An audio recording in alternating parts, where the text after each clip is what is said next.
Tonight, we begin with breaking news that has shaken Minneapolis and continues to raise serious questions. What happened this morning is still unfolding, but one thing is already clear. A deadly shooting involving federal immigration agents has left a 37-year-old American citizen dead, and the community is demanding answers. The shock, the anger, and the fear are spreading fast, and many people say this moment feels like a turning point that cannot be ignored. Throughout the day, new details have been coming in from Minneapolis. Officials have now confirmed the identity of the man who was killed. His name was Jeffrey Peretti. He was an American citizen from Minneapolis. He worked as an ICU nurse, a job dedicated to saving lives. Tonight, dozens of people are still standing outside in below-zero temperatures, refusing to go home. They are voicing outrage after what is now the second fatal shooting by federal immigration agents in just 17 days. MS Now has obtained new video showing the moments leading up to the deadly shooting. We want to warn viewers that the footage may be disturbing.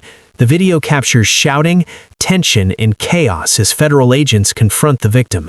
Voices can be heard yelling angrily as the situation escalates. The scene is loud, confusing, and frightening, and many people watching say it raises more questions than answers. MS Now is continuing to work on reporting more details about today's shooting. At the same time, the Department of Homeland Security says it is standing firmly behind the agents involved. Just moments ago, DHS Secretary Christine Elm released a statement describing the incident. She said that an individual approached U.S. Border Patrol officers while carrying a 9mm semi-automatic handgun.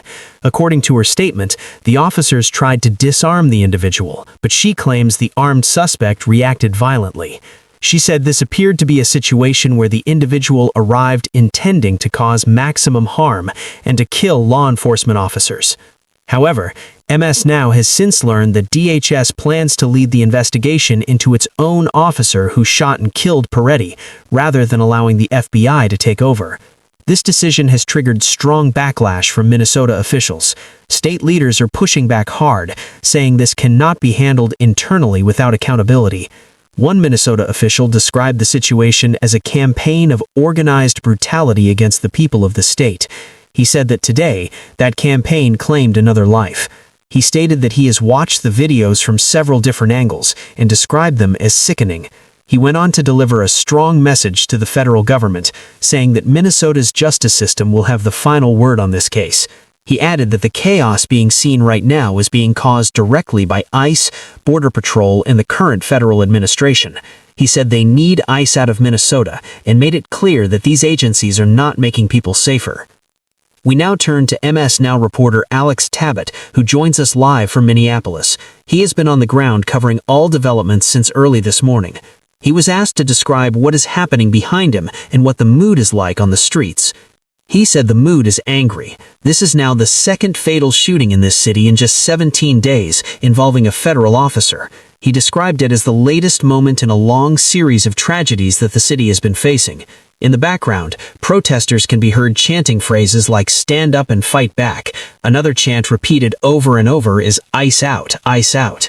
The frustration among the crowd is intense and continuing to grow.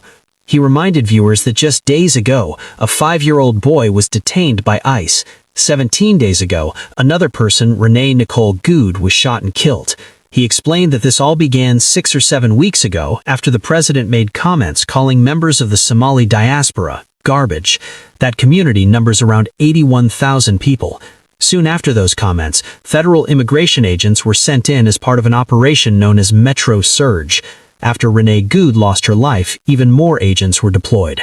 Now, another person is dead. Alex Peretti, a 37-year-old ICU nurse. During the broadcast, the reporter introduced 2 Minnesota residents who came out to protest. They are twins named Corrine and Teresa. They were asked why it was so important for them to be there and how they were processing what happened that morning. Corrine said it has been extremely difficult to process. She explained that she works as a teacher at a nearby school.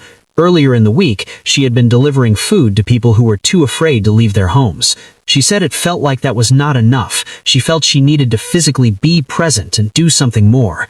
She added that she has practiced lockdown drills for 20 years, but she never imagined that the government would be the thing people are afraid of. Teresa said she works as an ICU nurse, which made this incident hit very close to home. She questioned why there was no attempt to provide medical aid after the shooting. She asked why no one stepped in to help and why basic life-saving actions like CPR were not taken. She described the actions of the agents as reckless and unnecessary. The twins were also asked about the president floating the idea of using the Insurgents Act in Minnesota. They were asked what that threat meant to them. One of them said it's hard to tell when the president is serious or bluffing, but the idea itself is terrifying. She said it feels like the government is turning against its own people. She said there's no real precedent for this, and compared the moment to 1940s Germany. She said people often ask what they would have done in history, and now it feels like they are living in that moment. She said half the country is doing nothing, while the rest are struggling to understand what is happening. The reporter thanked them for their time and told them to stay warm in the extreme cold. He then pointed out the exact location behind him, where Alex Peretti was shot and killed at around 9 a.m. local time. As he spoke, people could still be seen lighting candles, saying prayers, and standing silently in remembrance. The scene was quiet but heavy, filled with grief, anger, and unanswered questions as the city waits to learn what happens next.